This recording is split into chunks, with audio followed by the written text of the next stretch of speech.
This is the Global News Podcast from the BBC World Service.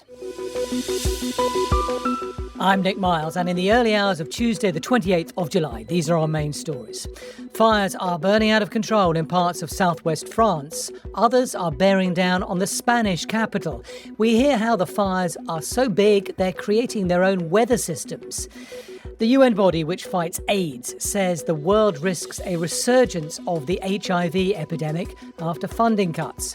And could India's youth protesters return to the streets after accusing the government of breaching a deal to end the weeks-long dispute? Also in this podcast. The question is, do Kenyans deserve a clean and healthy environment and clean food as Europeans do, as Americans do? And our answer is to the affirmative, yes. We find out why Kenyan activists are taking multinational chemical companies to court. And is a battlefield an appropriate place to award World Heritage Site status? The fires raging in parts of France and Spain are some of the most intense in decades. They've caused commentators and politicians to issue stark warnings and make dark comparisons. Prime Minister Pedro Sánchez of Spain called on all citizens to exercise extreme caution in the difficult, complex hours ahead. President Emmanuel Macron of France went even further. As he visited the worst affected area near Bordeaux in the southwest, he said it was his country's most severe crisis since the Second World War. Both men know their administrations will be judged on how they react to the crisis. Meanwhile, with temperatures expected to soar again in the coming days, there are fears that Bordeaux could be at risk. Gwyn Loader is nearby and sent this report. For days, wildfires have raged in the southwest of France. For weary firefighters here, Canadian aircraft provide welcome relief. Most towns and villages in this area are almost deserted. The blaze now burns within 10 miles of the city of Bordeaux. The fires are raging in this rural area, flames occasionally leaping several feet into the air, thick black smoke rising as well, sticking in the back of your throat. Wildfires aren't uncommon in this area near Bordeaux, where Mererid has lived for the past 16 years. Then we're going to take the kids and move further north out of reach of the smoke and the polluted air, or as far as we can. We're lucky enough to have somewhere where we can go so that we just get, especially the kids, just get them away and get them to some cleaner air. French President Emmanuel Macron has today been meeting the teams fighting the flames, which could take months to put out. We must understand we are facing a completely unprecedented wildfire. The situation we are dealing with today is the most severe we have ever recorded, the toughest since the Second World War. Across the border in Spain too, the situation is dire. What's been called the biggest wildfire in the region's history burns near Madrid. There's no shortage of dry vegetation for it to consume, thanks to successive heatwaves after a wet winter. The pace of the flames have slowed in Valencia, but the fires are still very much active, and the government says the next 2 days will be crucial on whether they can be brought under control. This is the new reality. Summers are becoming increasingly difficult, destructive and therefore deadly. In Spain, as in France, hot, dry weather is forecast for the coming days. The fear here is that an already difficult situation could become catastrophic. Gwyn Loader near Bordeaux. Well, Stav Dines from the BBC Weather Centre told me how the arrival of more hot weather will affect the fires. Well, it's likely temperatures will reach again the 40 Celsius mark, maybe even more than that across central northern Spain, southern France, in the areas where we have the fires blazing. So this is probably the worst outlook they could have expected, with dry air and extreme heat with very little in the way of rain. There could be a few isolated showers and thunderstorms over the higher ground, for example, the Pyrenees, maybe towards the Alps, central and eastern France, but nowhere close to where we have the fires at the moment. So quite apart from all this very warm, hot air coming in from northern Africa, there are also problems associated with the clouds that are formed in the areas where the fires are. Explain what's happening there. Pyroclouds, as they're known, are quite a feature of the extremely large fires that we get in North America and Canada and the US, where they almost form their own weather system. Now, because these fires are so large, they're burning so fiercely, they're actually producing their own clouds, all the heat, the smoke, and water from all the vegetation. Despite it being tinder dry, there is still some moisture in the vegetation, which is pushing up into the atmosphere, forming clouds. They're getting high enough to actually form updrafts and downdrafts. So wind close to the ground, as it's being drawn up in the cloud, begins to blow erratically. So it fans the flames, it changes the direction of the flames without any warning. And as the updrafts develop, we can actually see flashes of lightning, much like you'd see in the ash cloud of a volcano that erupts, that almost forms its own cloud. And how much longer are these increasing heat waves going to last in Europe? Do they tend to fizzle out at some point? It's difficult to say. This year's been exceptional. A lot of it's attributed, some say, to the cold blob, which is sitting in the North Atlantic. It steered the jet stream very far north of the UK and Europe, dragged all this hot air out of North Africa, which usually stays across the Sahara and occasionally wobbles out into the Mediterranean to bring these heat waves, often towards the eastern Mediterranean. Greece, Cyprus can be very hot. Southern Italy, Sicily. This year, it seems to be a pattern where the eastern side of Europe seems to be under cooler northerly winds as the jet stream's been dipping down. And for northwestern Africa, Western Europe, we've been baked by repeated heat waves. And it's difficult to say when this pattern will change. Stavdanaeus.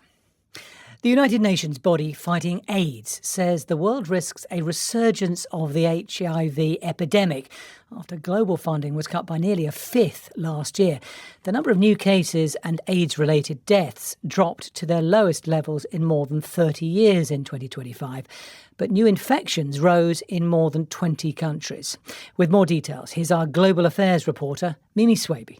In a report to mark the opening of an international AIDS conference in Brazil, UNAIDS said funding fell to around $7 billion, its lowest in nearly 2 decades. It warned that political and financial upheaval threatened decades of hard-fought gains against HIV. The report also repeated that the global goal to eradicate AIDS by 2030 was off track, due to reduced funding and other crises such as Ebola hampering efforts. Roughly 1.2 million people contracted the virus last year. Washington had accounted for 3/4 of international HIV funding before President Trump's return to office in January 2025. Life-saving HIV funding is still in place, but he cut most prevention efforts. Mimi Swaby. President Trump has told reporters that Washington is in very deep talks with Iran, but he warned that he would be ready for strong military action if diplomacy failed. A pause in the US bombing campaign on Iran is continuing as officials try to end the conflict through negotiations. Iran has also halted its attacks. Mr. Trump is considering his next move after reports of warnings from some of his military chiefs that the US is running out of targets in Iran and is experiencing low stockpiles of key munitions. Our correspondent in Washington is Bernd de Boosman. The stockpile itself is classified, but just looking at estimates of how many of a particular munition were fired in this conflict and how many were believed to be in the pre-war stockpile, among some very critical munitions, long-range Tomahawk cruise missiles, for example, Patriot air defense missiles, that shortage could be down by half or a third.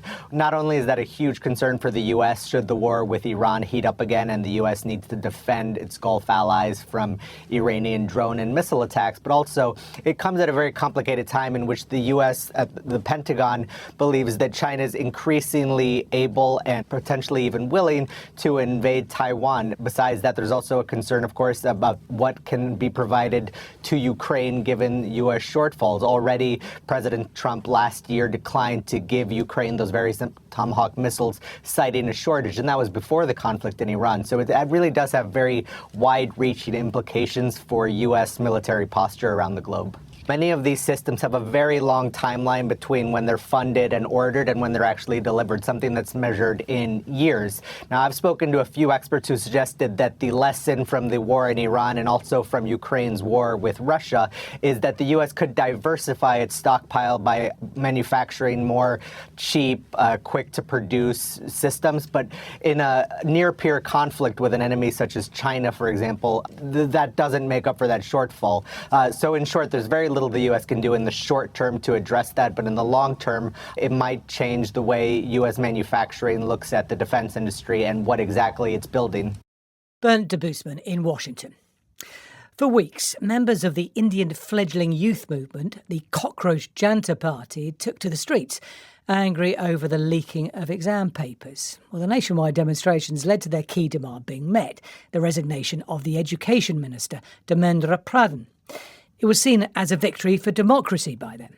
But hundreds of students who were detained in Delhi after police fired tear gas and used batons to disperse protesters last Monday remain in custody. The Cockroach Janta Party is accusing the government of Narendra Modi of backtracking on its promise to release them. Its spokesman is Ashwinton Ranka.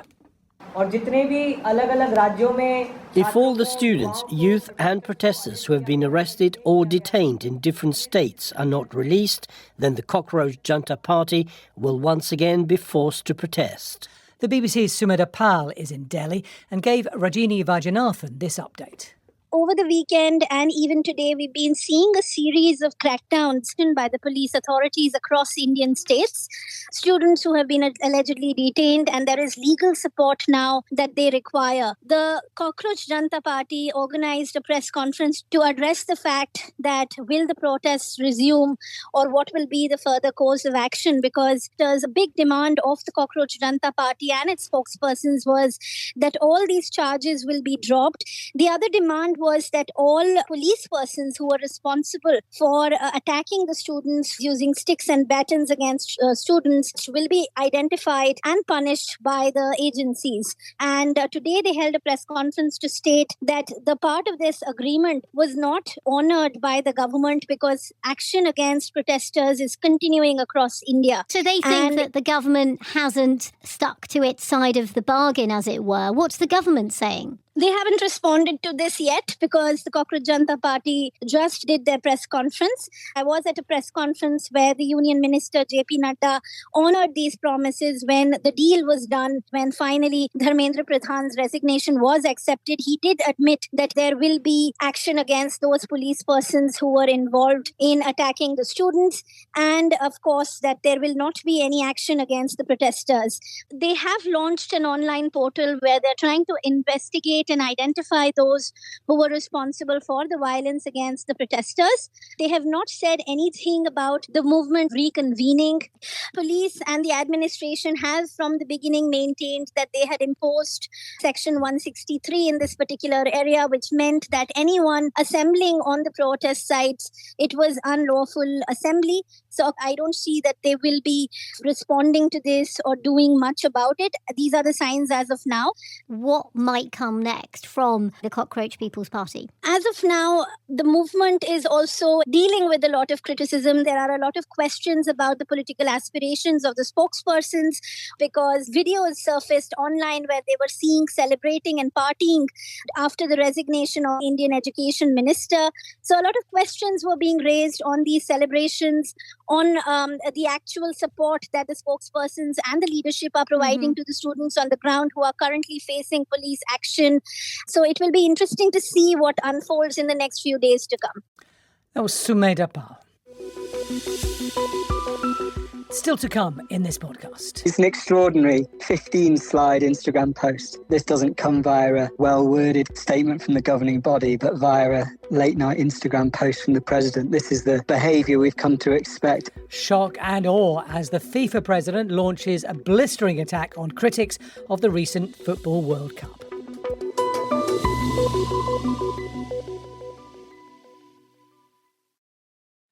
This is the Global News Podcast. Let's bring you up to date now on the mass shooting at a food festival in the US city of Seattle on Sunday, which left 3 people dead. Police now say they believe 3 people were involved.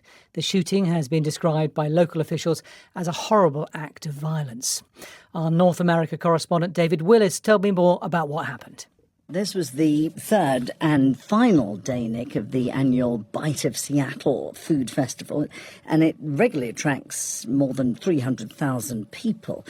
It was shortly after 6 o'clock in the evening, Sunday, just as this festival was winding down, that 5 or 6 shots rang out, and video footage shows terrified people, including families with small children, running for their lives after those shots rang out. Now, officials initially thought it involved an exchange of gunfire between 2 young men, one of whom, a 19-year-old, is thought to have been among the 3 people who died.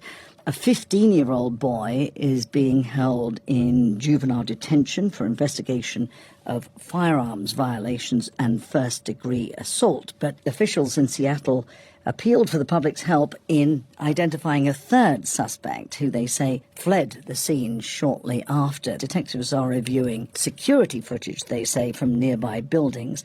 A 44-year-old man and a 56-year-old woman also died, and at least 4 other people are known to have been injured, among them a 2-year-old boy who remains in hospital as we speak. This appears to have been a firefight, if you like, amongst heavily armed young people. How much of a problem is gang violence in Seattle? Officials believe that this does appear to have been gang-related, Nick, and that the 15-year-old who is in custody at the moment and the 19-year-old who died knew each other.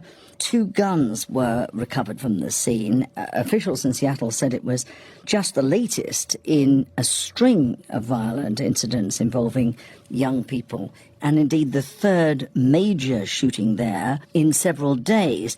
Overall, however, violent crime is actually down in Seattle. It is in many American cities at the moment.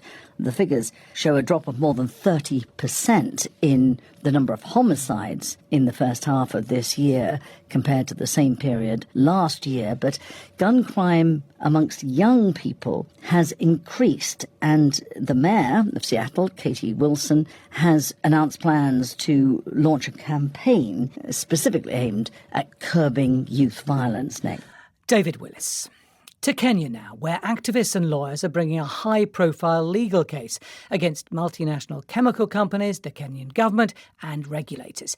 They claim that hazardous pesticides and herbicides designed to make farming more efficient are in fact harming the health of people across Kenya. Josephine Casserly reports from Nairobi. Do Kenyans deserve a clean and healthy environment and clean food as Europeans do, as Americans do? Our answer is to the affirmative, yes. Outside the law courts in Nairobi, TV cameras are huddled around an activist and a lawyer. Thousands of Kenyans have been affected by the use of these pesticides. And what we see is really shocking. It's November 2025, and they're here because this court in Kenya's capital is hearing a case about the use of chemicals in farming, brought against the Kenyan government and several multinational chemical companies. Kelvin Kabai is one of the lawyers leading the case. These manufacturers were taking advantage of the vulnerability of these people, harming people who have no ability to fight back.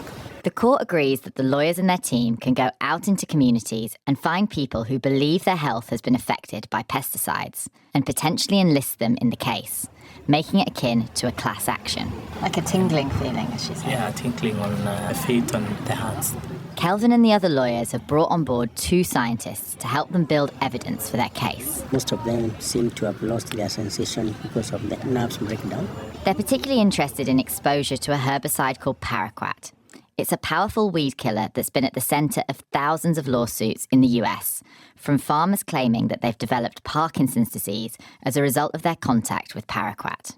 Although there's no conclusive proof that the herbicide causes Parkinson's, the degenerative neurological disease, it has been linked to the condition in several epidemiological studies. The substance is banned in the EU and UK because it's toxic if ingested. Nurse Priska Munua is working with the lawyers bringing the case. It's a violation of the human rights because if it's unsafe for the people in the European countries, it is even more unsafe for the Africans who don't even have the protection. They assess 14 patients who've been diagnosed with Parkinson's disease and more who they believe are exhibiting symptoms, all of whom they think have been exposed to paraquat. However, proving that any health condition is caused by exposure to pesticides will be challenging. Diagnosis rates and literacy are low. And additionally, many farmers don't know what products they're using. We've just pulled over by the side of the road and I can see 2 people spraying the field next to me. I can also see 2 young boys carrying pesticide rucksacks with the sprayers. What's most striking is that none of them are wearing any sort of PPE. If you look at the labels of a lot of these pesticides and herbicides, they often advise, with accompanying diagrams, that gloves, goggles and coveralls must be worn. One of the demands in the court case is for the government to provide more education to farmers on how to use products safely. Frederick Machiri is the CEO of the Kenyan regulator, the Pest Control Products Board. Here in Kenya, we have a regulatory mechanism which ensures that the pesticides we have allowed for use are safe to humans and also the environment if used according to label instructions. Frederick Machiri, ending that report by Josephine Casserly. The president of FIFA, Gianni Infantino, has hailed the 2026 Football World Cup, co-hosted by the US, Mexico and Canada, as a celebration of humanity at its best, while accusing critics of spreading hate and false rumours. Despite acknowledging some shortcomings, he said there had been too much focus on the negatives. Mr. Infantino's scathing attack came in the form of a lengthy social media post. The football writer Daniel Storey told us more. I mean, it's an extraordinary 15-slide Instagram post. This doesn't come via a well-worded, cogent statement from the governing body, but via a late-night Instagram post from the president. This is the behaviour we've come to expect. His key point is that he believes that people told him that FIFA and he and America and Trump wouldn't be able to put on a great show, which was never the point being made by any of the critics. The critics pointed out that the humanitarian and the geopolitical complexities of putting on that show had brought FIFA closer towards Donald Trump and had abandoned what they are supposed to stand for as a governing body, which is being apolitical. And he says things like, you talk about the people who didn't get visas. Well, I'm talking about the millions who did. Yes, Gianni, but the point is we have to talk about those that didn't, because FIFA is supposed to be, as you keep telling us, standing up for all and standing up for what's right. It's a screw the haters message. It's a, you told me I couldn't do this and look what I just did. But actually, it doesn't really answer any of the points that people were making both before and during the tournament. This is another play of self-promotion and self-preservation and a power play. And we know already that that is the positioning that Infantino is taking. The reason he announced his plans for a 64-team World Cup was because it's fair to say during the tournament that his PR took a bit of a hit, certainly around the Trump intervention with the Folarin Balogun red card. And so he announced these changes to appease his support bases, largely in Africa and South America, who will do better out of a 64-team World Cup than anyone else. This is my fingers are in my ears. I don't care what anyone says about me. I'm walking off into my 2026 sunset, happy that I've done the best job in the world because I'm Gianni Infantino. And I think we just have to let him get on with that. I think if we start taking everything he says seriously, we'll drive ourselves mad. Daniel Storey. The Normandy beaches in France, used for the D-Day landings in the Second World War, have been added to the UN's World Heritage Site list. Allied forces landed on the beaches in June 1944 to fight Nazi troops and go on to liberate France. Becoming a UNESCO World Heritage Site means an area has been recognised as having outstanding universal value and is given special legal protections. All of those who died in the fighting will be commemorated, including around 200,000 German soldiers. It's unusual to make a battleground a World Heritage Site, so why here? The BBC's Rebecca Kesby spoke to the Second World War historian Kate Vigers about why UNESCO made this decision. They originally thought of them as symbols of division, where something bad happened, people were against one another. They're now saying that the way that the sites have developed, the way we're looking at them, bears a message of freedom, peace and unity among the nations. And I guess that's reflected in the numbers of people who visit these sites from all over the world for various reasons. So the rule has changed, and I, for one, am very pleased about it. And how significant is it that German soldiers are also going to be properly commemorated now here at the same site? I think it's a very interesting decision. And as a historian, it's a slightly contentious one in that the battle was only fought because Europe was under an enemy occupation. That said, the soldiers on the beaches were your ordinary fellows. They weren't fanatical. They weren't SS. These are your normal soldiers. And actually, the more I've thought about it, the more it's right that they are commemorated in this number. They lost their lives too. And many would have been conscripts, of course, as well. Yes, that's right. I mean, a lot of these people had absolutely no choice whatsoever in what they were doing or who they were fighting for. So officials have said that they're going to improve the information and also signage around the sites. Why is that important? I think that's important for anyone going to the site who maybe doesn't have a broad knowledge of it. And when you know where you're standing and what happened there, it can have such a profound impact on you. So to improve that signage and visitor information is absolutely phenomenal that they're going to be doing that. And there are so few remaining veterans of that particular battle still with us. I guess that makes the preservation of this site more important. And do we know how they feel about this new status that these sites will be getting? Their numbers are dwindling massively now. We're talking dozens rather than thousands. I think the veterans will feel that this is a really important thing. There's going to be no more development in the area. Nothing can spring up now. These beaches will be preserved as a site of history and peace and commemoration. Kate Vigas. And that's all from us for now, but if you want to get in touch, you can email us at globalpodcast@bbc.co.uk. You can also find us on X at BBC World Service. Use the hashtag GlobalNewsPod. And don't forget our sister podcast, The Global Story, which goes in depth and beyond the headlines on one big story. This edition of the Global News Podcast was mixed by Nick Randall and the producer was Emma Joseph. The editor is Karen Martin. I'm Nick Miles, and until next time, goodbye.